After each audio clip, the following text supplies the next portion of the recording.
You just finished dinner. Your plate is empty. Your stomach feels tight, heavy, done.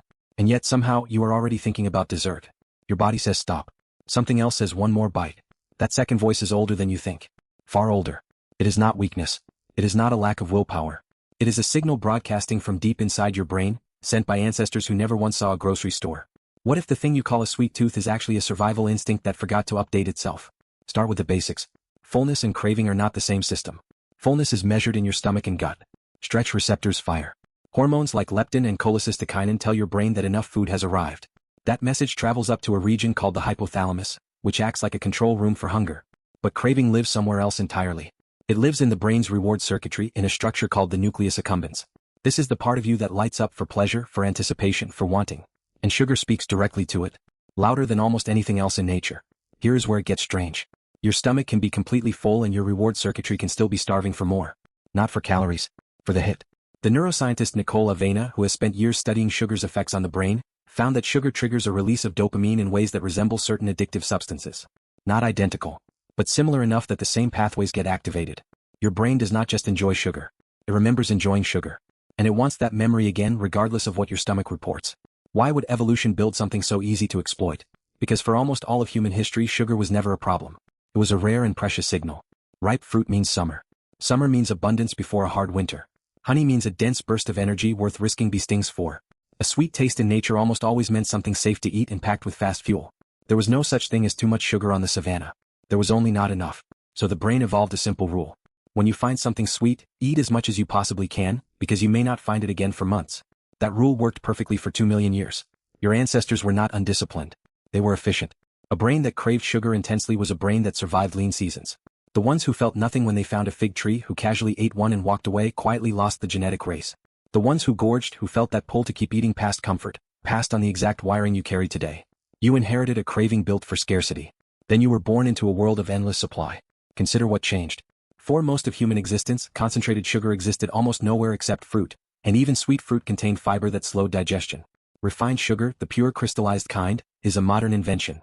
Cheap, mass-produced sugar has really only existed at scale for a couple of centuries. Your genome has not had time to notice. 200 years is nothing on an evolutionary timescale. Your reward circuitry still runs software written for a world of scarcity, except now it is surrounded by vending machines. Think about how slow evolution actually moves. A meaningful genetic shift in a population can take thousands of generations to spread. Humans have existed for roughly 300,000 years. Refined sugar has existed for less than 200. In evolutionary terms, that is not even a full second on a clock built to measure centuries. Your body has had no chance to recalibrate. It is still bracing for scarcity in a world that surrounds it with abundance on every shelf, in every checkout line, in every convenience store window lit up at midnight. Anthropologists who study modern hunter-gatherer societies, groups whose lifestyles echo those of early humans, have documented something telling.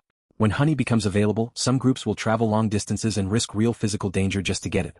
They do not eat it cautiously. They eat as much as their bodies can hold, quickly, before it spoils or before someone else finds the hive first. This is not gluttony. It is a calculated response to genuine scarcity. Your craving today is the exact same response, misfiring in a supermarket instead of a forest. There is a name for what happens when a natural reward gets exploited by an unnaturally concentrated version of itself. Researchers sometimes call it a supernormal stimulus, a term first used by the biologist Nico Tinbergen. He noticed that some birds would abandon their own eggs to sit on giant fake ones, painted with exaggerated spots. The fake eggs triggered the instinct more powerfully than the real thing ever could. Refined sugar works the same way on your brain. It is a supernormal stimulus for a system built to detect ripeness and abundance. Fruit was the real egg. A candy bar is the giant fake one, painted in colors your ancestors never had to resist. So when your stomach is full and you still want dessert, two systems are simply disagreeing. Your gut is speaking the language of calories. Your reward circuitry is speaking the language of an ancient emergency. It is not asking whether you need energy. It is asking whether abundance might vanish tomorrow the way it always eventually did.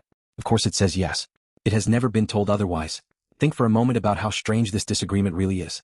Two systems inside the same body, reporting completely different conclusions from the exact same meal. Your gut says the tank is full. Your reward circuitry says the opportunity is still open. Neither system is lying to you. They are simply optimized for different jobs.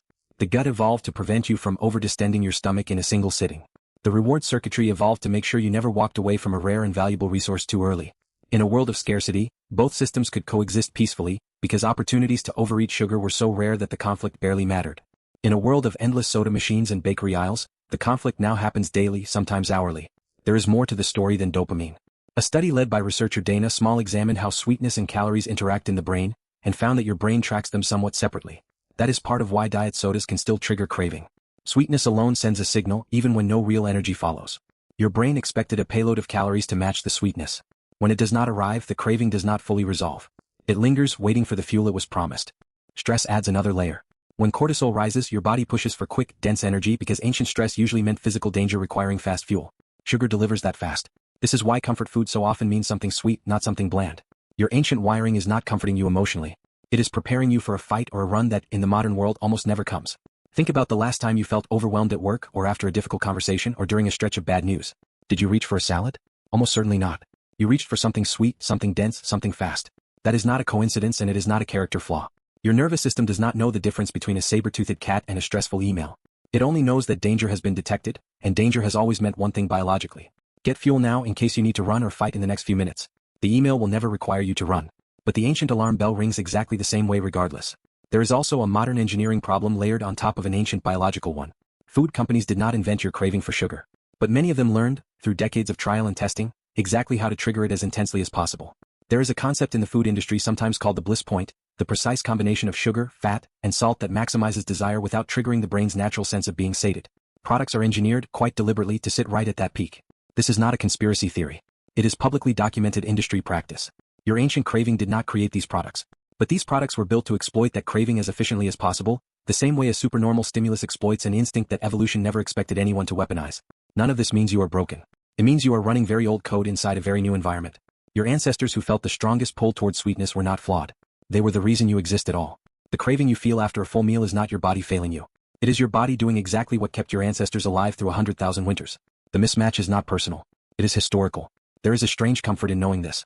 The craving is not evidence that something is wrong with you specifically. It is evidence that you carry a nervous system shaped across hundreds of thousands of years, inherited from people who never once stood in front of a shelf of identical, endlessly available sweets. Every single one of your ancestors who survived long enough to reproduce felt the same pull. You are not fighting a personal weakness. You are fighting a signal that used to be perfectly calibrated for the world it was built in. Understanding this changes what you can do with it. You cannot delete 2 million years of wiring. But you can work with it instead of fighting it blindly. Pairing something sweet with fiber or protein slows the sugar hit and reduces the whiplash of craving. Getting enough sleep matters more than most people expect, since sleep deprivation blunts the hormone that signals fullness and amplifies the one that drives hunger. And simply noticing the craving as a signal, rather than a moral failing, changes your relationship to it entirely. You are not weak for wanting more. You are ancient. Tonight, you might reach for something sweet again even after a full meal. When you do, notice what is actually happening. That pull is not a glitch. It is a message from every ancestor who ever survived a famine by saying yes to something sweet when they found it. Your body is not confused about being full. It was never really asking about fullness at all.